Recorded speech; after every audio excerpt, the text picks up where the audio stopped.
Okay, welcome to Transparency and Merit. My name's Joe. We got Brian here. What are we going to talk about tonight? We're going to talk about my suggestions for MySpace and what it might be able to do to basically bring itself back into the pact and how it may how it might just be able to revitalize itself. And these are things, and it's probably been thought of before, but I just want to do a recommendation. And I think when you come over on Saturday, I think one of the things we're going to do is we're going to get we're going to open up a MySpace account. Yes. But I do have I have one suggestion. We have a suggestion for MySpace. By the way, this is a while back now, but Ron Paul was censored on MySpace. Maybe deservingly so. I don't remember exactly. I've never really been too into politics, but I do remember that there was a controversy with Ron Paul. Do you remember that at all? No, I don't. And that changes the dynamic quite a bit, because it shows to a degree how long and how heavy, and I'm going to get into who is doing the censoring and who is out there basically, going, like, if you go against the group think, certain popular group thinks and ideologies, who will basically shut you down. And I didn't think that MySpace would do that, but if what you're telling me is true, then maybe MySpace is kind of run by the same types of people that run a lot of other big... Well, what needs to happen is that it needed to get... I think leadership needed to completely change. Ownership had to change. And that was over 10, 11, maybe 12 years ago now, I think, when, but yeah, there was a huge population on MySpace who revolted. And it was pretty much the first I had ever heard of censorship on the internet, was the whole MySpace and censorship deal. Gosh, probably close to 15 years ago now. Really, well, maybe longer than that, but I mean, you know what? I'd have to really look that up, and that actually is a good story. The first media, big media company that was involved in censorship. Right. We might want to do a little show on that. But I guess perhaps it was MySpace. But I do have a suggestion for MySpace, and they may take it or they may not. Yeah, I don't know who owns MySpace currently. Maybe I should check that out. But it would just be a suggestion. I think, and I'm not going to say who now, but I have a couple of individuals, if they would ever do it. I don't know if they would ever do it, but they could do some mainstream, like, really big debates. And these are two really big thinkers. Now, you'd have to pay them at least part of the gate. And I don't know if you could do it on pay-per-view or how you could announce it, but you could have a debate, just a debate between and these two figures, and you could get media attention on this if you were to hold this debate.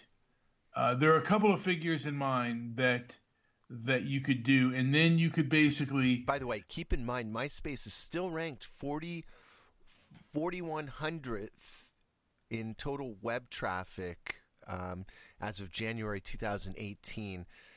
So by ranking, it's still not horrible. 4,000 is great.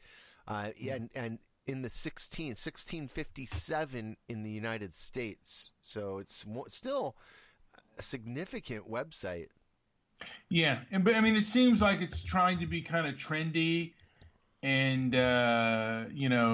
it's not like Gab or Minds, which is all about free speech. And I don't know if MySpace necessarily wants to head in that direction. I mean, and maybe because I see just a lot of mainstream stuff. Like if you go to their webpage, you're basically seeing a lot of mainstream kind of content there. And I don't know how edgy they necessarily want to be.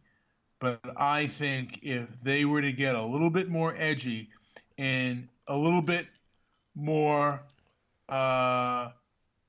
politically correct, a little bit, against the political correctness, and there are a few people they could have on in the debate stage, and MySpace could hold it, I think it would be a real coup for MySpace. I don't know if they'll do that,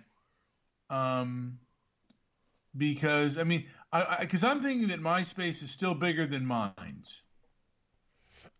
It's bigger than Gab. I don't know if it's bigger than Gab, but I think it's, if not bigger, there's no way Gab has more than 50 million visitors. No way a month. And what about Minds? No way. So MySpace is bigger than these alternative media sites. If it were, and you could do that just by a debate. And there are a few people, like you could host a debate, and you could get. And I have the people in mind. I don't know if you would go for it, but that would certainly be a coup against a lot of these other mainstream people. But you know what? I don't know if they'd want to do that, and I don't know if they'd be literally in favor of that. Because, like I said, it's but this is interesting. Contact with. You know what though? You can contact with people, enter artist name and profile. So it might be interesting. It might be, let's see. Let me search. Enter artist name. So, like I said, and I don't, let's see. Oh, sign in with your Facebook account. Okay. So, like I said, and we're going to look into getting transparency and merit on what? On MySpace. I'm sorry. Had a little bit of a brain thing there. But yeah, we're just going to look into getting on there, and I'm going to examine this MySpace a little bit more. Yes. And I just, I want to look into it. But like I said before, and I'll see if this story, if this story is going to have any more traction.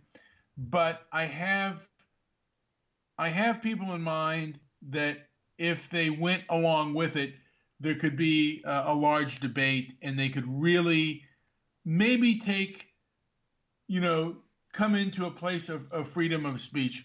And then again, maybe they won't. And maybe that's a place for transparency and merit. Hopefully people just aren't so used to getting reamed in the butt by all these corporations gone wild. Well, look at what YouTube's done. YouTube has monopolized, and they're starting to, there's some other companies starting to pop up. But look what they did. They took advantage, and by now that where it's a known name, everybody in the world goes to YouTube for videos and post videos, and for them to take action and they've become censorship tube. Yeah, they have been. And the thing deception is, at the highest level. Yeah, there are people tackling. There are people out there tackling issues on YouTube that the mainstream media would never touch. And the truth is, I don't know if the mainstream media realize that, you know what, some of these people on YouTube, we can't necessarily answer their questions. So what does the mainstream media and YouTube do? And I'm going to use the civil rights industrial complex. What do? They go out and they censor. Not good. And really, you know what? If what you say is true, it should stand up to its bootstraps. And it's really, you know, what YouTube did, what Facebook did, what Twitter has done. It really shows it feels very underhanded. It feels, it just doesn't feel right. And it just, you know, like I said, and I'm looking at MySpace. They may not go in that direction. It may be another play. It just may be, you know, like all major companies that get large enough may be run by, you know, basically the social justice mob. That may be the case. And you may have to just go to these alternative sites to ask certain questions. It's unfortunate. It's not good. But what can you do? I mean, but I'm hoping maybe MySpace will come around to, like, you know, like, I mean, because there are tough questions out there and people want answers. And, you know, debate shouldn't be shut down just by somebody calling a name. You have to do better than that. The opposition has to do better, and all they're doing is shutting down. Not good. Anything else to add, Joe? You know what? The more I think about it, yeah, I'm just kind of. I think MySpace is kind of a burnout source. Unfortunately, I think what it's going to take is just for these other sites to just like Gab to continue to wiggle their way up into their own form of mainstream. I don't think they'll ever be accepted on a wide scale because of some of the content, but I think it should be, and they are trustworthy. They've been good to me. I like Gab. I like some of these other alternative websites, but it's just shocking when I do a little bit of research. I haven't done hardly any research, but when I do, it's overwhelmingly just a lot of hatred for what MySpace used to be. Yeah, you know what, and I'm going to have to examine that fact. But I'll come out with my suggestion later on. Mm-hmm. But I think it would be a coup. I don't think, you know what, they may not do it. Like I said, companies are entrenched in this kind of groupthink. Some things are almost metastasized within corporate culture. So I don't know how well things are going to be done. Anyway, JP, we're on the 15-minute mark. Yes. Is there anything else to add before we call it a day? Oh, by the way, this is going to be on YouTube. Please like and subscribe if you like it, and leave a comment below. You know, don't be afraid to leave a comment. Just get in there, say what you think. MySpace, Facebook, Twitter, all of it. Have you experienced censorship? I don't know. Yeah, and share. Yeah, and share. You know, like I said, all right. Subscribe. I think that'll do it. Thanks for listening again to Transparency and Merit. Join us again for other exciting topics. And go to our website, transparencyandmerit.com.